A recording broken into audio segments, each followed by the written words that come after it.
Hello, Patricia O'Connor and Frida Reba Darcy here. And Vu Jade.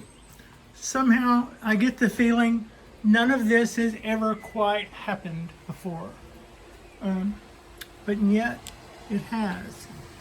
See, we have an overcast day today, but those aren't clouds. California is on fire again. The fires have grown by a factor of 10, so I'm told, in the last couple of days.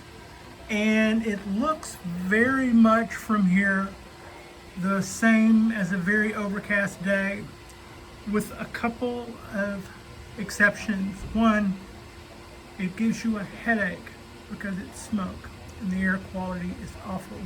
And two, when the sun goes down and the moon comes out, it's red. When it shines through all of that, it's red. So it was also about this time last year, thus the Vu Jade remark. We have been through this, and we'll probably go through it again before it's over with. I hope everybody's going to be okay. Several fronts at once. It looks as though they're starting to finish up the work on the swimming pool, which has been making noise and under construction for 2 years now. That'll be nice. My fat ass will probably have to lose a few COVID pounds before I go hanging out anywhere by a pool. But yeah, that's it. And also, tomorrow is actually my birthday. It'll be a Friday birthday, and they're opening up the pool. I'm saying just in my honor, just because they know what's good for them. So yeah, everybody is looking like they're doing exactly what we want them to do. I would like to say everybody looks beautiful, but they are beautiful to me. Whenever you see something that is not maybe 100%, but it's recovering, that too is beautiful. To that end, my bougainvilleas, they're not missing a beat. My little oak tree looks like it's about ready to trade that top leaf in for another one, but I don't think it's sick or anything. I think it's doing okay. My other bougainvillea is just flushing out with more and more leaves. My Chinese wisteria is looking absolutely nice, as is my trident maple. It's doing everything that we want it to do and more. And now our ponderosa pine, it's true what they say, if you stick your nose in between the bark and give it a good sniff, it smells like butterscotch. It just keeps on. Oh, by the way, this is not touching this. It's like you can, it's like there's a gap in there. I don't know, maybe I'm not gonna really show it to you. I just thought it was, yeah, no, there it is. You can see they're not really touching. I don't want that banging on. I don't want those two banging, and they're not. And our little Bujin Shohin cypress is doing really nice. And we have finally slowed down the defeated series of events for both oaks and the black pine. We're letting those guys dry out. And we have, thank you. Oh, by the way, thank you for all of the birthday wishes, and thank you for the suggestions. I have gotten some encouragement and some good suggestions, and I've even kind of been talking back to some of you guys about possible fixes for the water. The main thing I'm going to do is I'm not going to worry about what's getting out of here for a couple of days.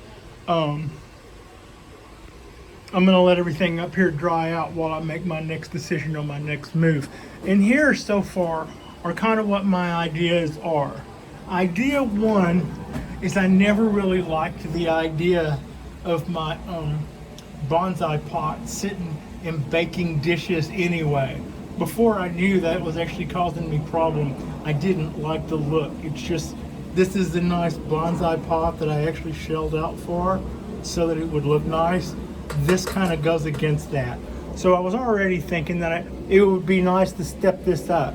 So one idea was to get maybe something closer to a little designer ceramic drip tray, and then take little tiles, one inch tiles, square tiles from the tile shop, and that could be what you could pick out. I could pick out an assortment of colors. I could stack them in 1/8 of an inch stacks until they were, and maybe even glue them together so that I could make little stacks for the pots to sit on to raise them up out of the water. That would be one easy fix, except that we'd already had humidity issues over that as well.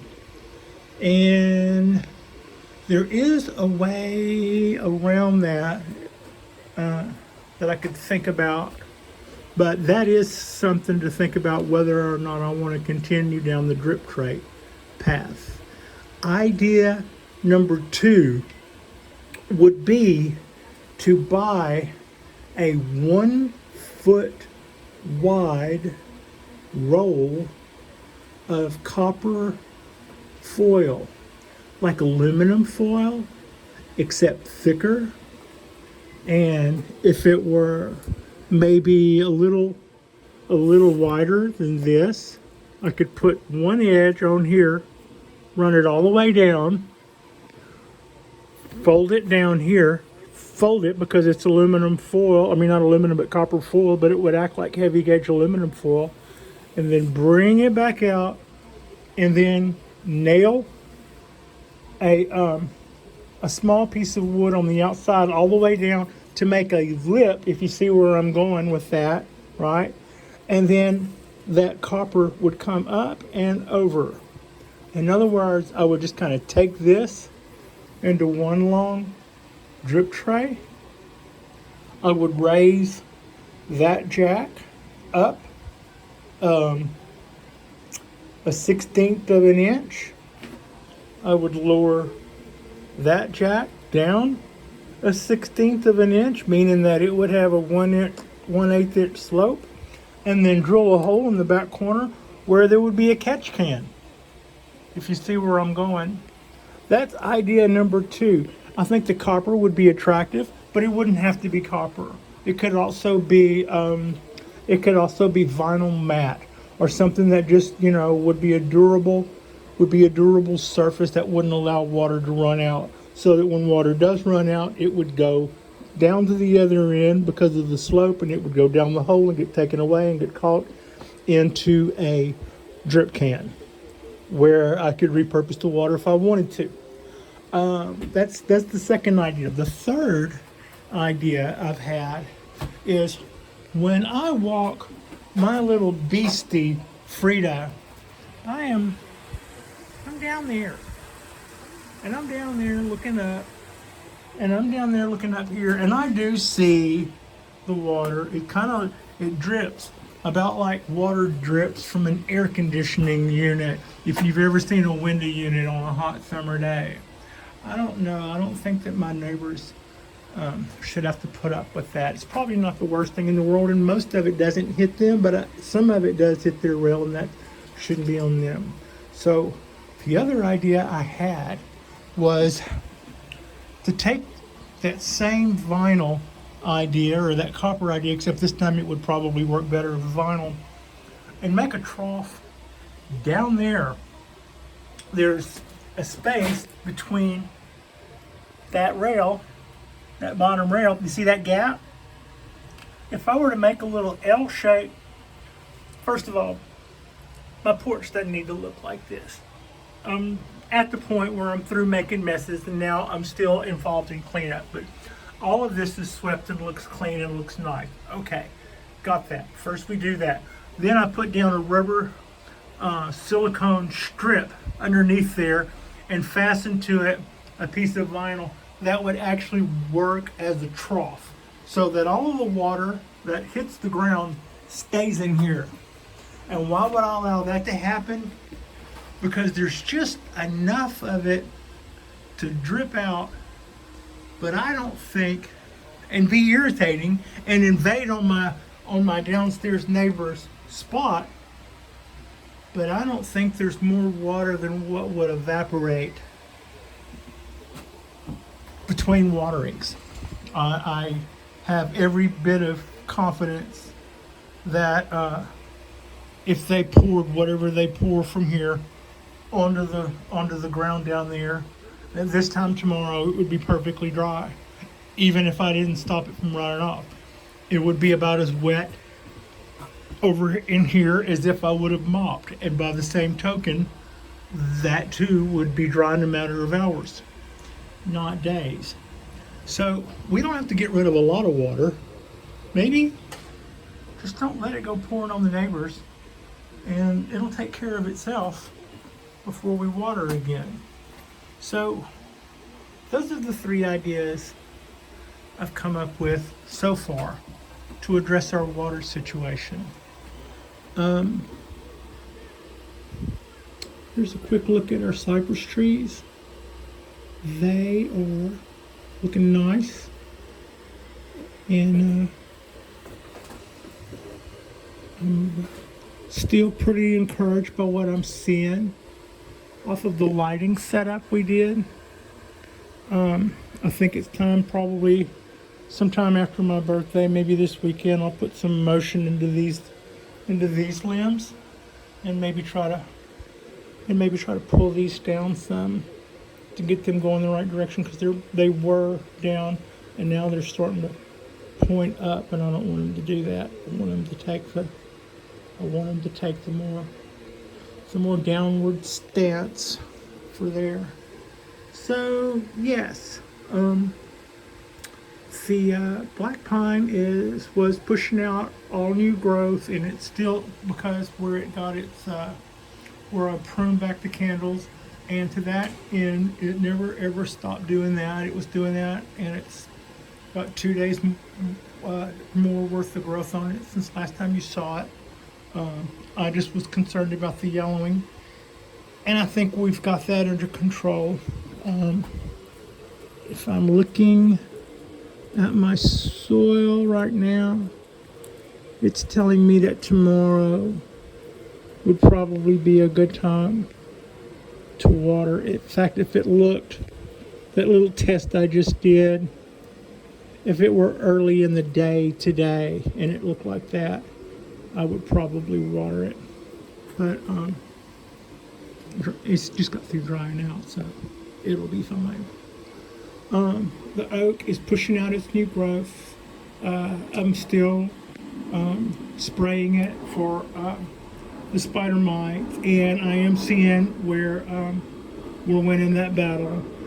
And to that end, I also have a insecticide that I've chosen, and I've gone shopping around for it, and it was difficult, so I ordered it online. It'll be here next week. But I've got something else that I've been spraying on the leaves between now and then. My safer products, that's been working, but I like the idea of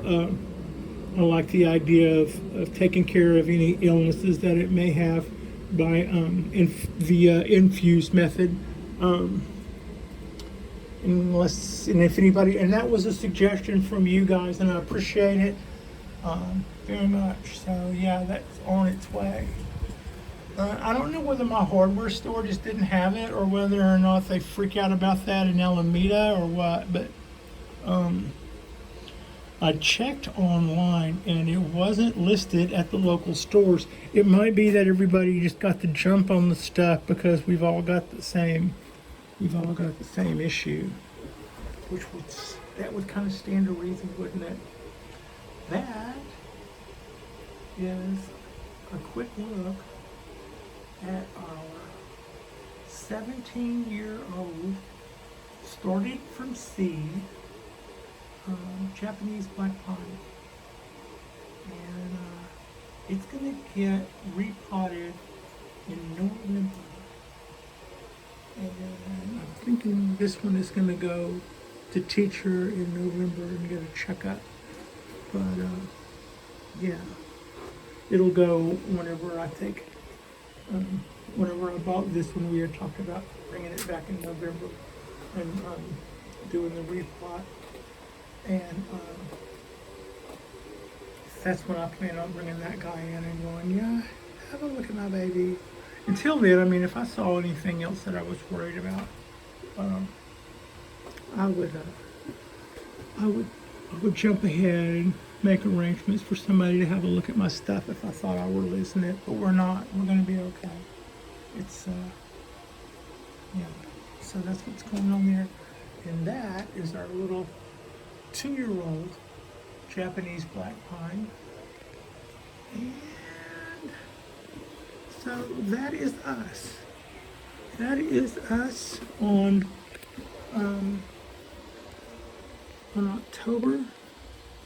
August, Jesus Pat, August 19th, Thursday afternoon. And at the trunk of this guy, I just love everything about this tree.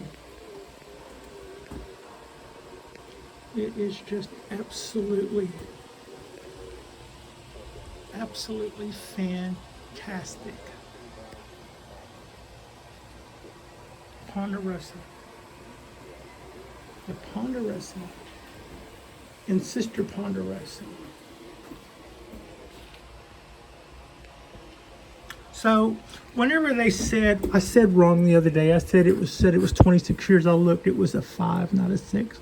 25 years. And what that's going by is they may know something, like really they knew when it was planted or whatever, but more likely that's just going by your basics. Pine with bark, 10 to 20 years. Bark all the way up the trunk, 20 years. On the limbs, 20 to 30, all the way down the limbs, 30 to 40, and based on that, they said it was a 25-year-old Ponderosa. And here's a quick look at our Japanese wisteria. This is the one that had the beautiful white flowers this year, and the one next to it should do that too. I don't know what its trouble was. It's a fusion. It's two. They're clones, so whenever it does bloom, hopefully as clones, you know what? It's no guarantee that they'll do things at the same time. We'll just have to wait and see. Maybe next year it'll bloom, and we can tell whether or not both sides will bloom at the same time or not. So yeah, that's us. That's our balcony. During the California fires, yeah. And thank you all for your support, and thank you all for your suggestions. That actually was very helpful. I've acted somewhat on some of what we've talked about, and I appreciate you. So thanks for watching. Like and subscribe.